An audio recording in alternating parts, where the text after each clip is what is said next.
ఆ నలుగురు వ్యాపారంలో నేను బయటకు వచ్చేసాను. నేను లేను. కోవిడ్ ఆ టైంలోనే బయటకు వచ్చేసాను. నాకున్న అంటే ఎగ్జాంపుల్ మీరు ఇలా చెప్పొచ్చు అనుకోవచ్చు, తెలంగాణలో నాకు ఒక్క థియేటర్ కూడా లేదు ప్రస్తుతం. తెలంగాణలో నాకు ఉన్నది ఒకే ఒక థియేటర్, AAA, దానికి ఓనర్. కనుక నా దగ్గర ఒక్క థియేటర్ కూడా లీజులో లేదు.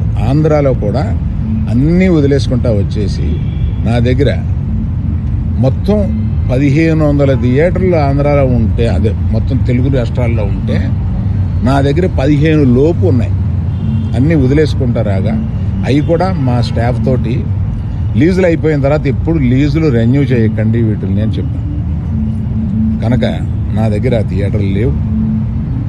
ఎందువల్ల నన్ను అంటే పాత అలవాటు కొద్దీ అందరూ నన్ను ఆ నలుగురులో అదేదో ఫోటోలు వేయడానికి మాది బాగుంటాయి కనుక అందరు పెద్దల ఫోటోలు వేస్తా, విమర్శకు బాగుంటుంది కనుక కొంచెం అలా విమర్శిస్తున్నారు.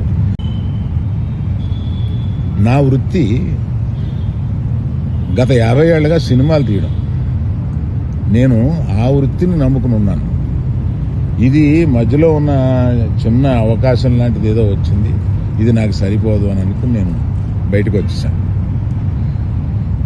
1వ తారీఖు నుంచి మేము థియేటర్లు మూసేస్తాం అన్న దీని మీద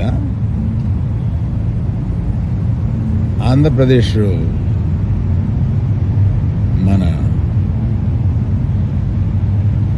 సినిమాటోగ్రఫీ మినిస్టర్ గారు రియాక్ట్ అయిన విధం చాలా సమంజసమైందని నేను ఫీల్ అవుతున్నాను. ఎందువల్లంటే నాకు కూడా మీరు ఆన్ రికార్డ్ చెప్తున్నాను, ఈ థియేటర్లకు సంబంధించిన ఏ మీటింగ్లోనూ నేను వెళ్ళలేదు. నేను కావాలని వెళ్ళలేదు, నాకు ఇష్టం లేదు. ఈ థియేటర్కి సంబంధించి 3 మీటింగులు జరిగినాయి. 3 మీటింగ్లకి నేను వెళ్ళలేదు. వెళ్ళకపోగా మా గీతా ఫిల్మ్ డిస్ట్రిబ్యూటర్స్ని కానీ అదర్ అసోసియేటెడ్ ప్రొడ్యూసర్స్ కానీ ఎవరిని వెళ్ళొద్దు అని చెప్పాను. కారణం ఏంటంటే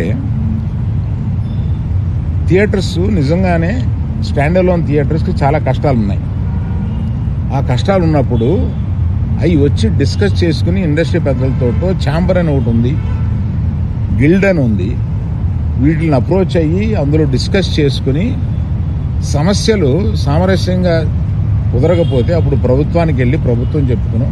ఎక్కడో ఏదో కుదరక అన్నీ ఫెయిల్ అయినప్పుడు అయితే అన్నీ ఫెయిల్ అయినాయి కనుక మేము మూసుకుంటున్నాము, 1వ తారీఖు నుంచి మేము మూసేస్తాము అని అంటున్నారు. మూసేయడానికి ఏకపక్షంగా మీరు తీసుకునే ఈ నిర్ణయానికి నేను వెళ్ళి అక్కడ కూర్చుని మాట్లాడను అని నాకు చిరాకు కలిగి నేను వెళ్ళా.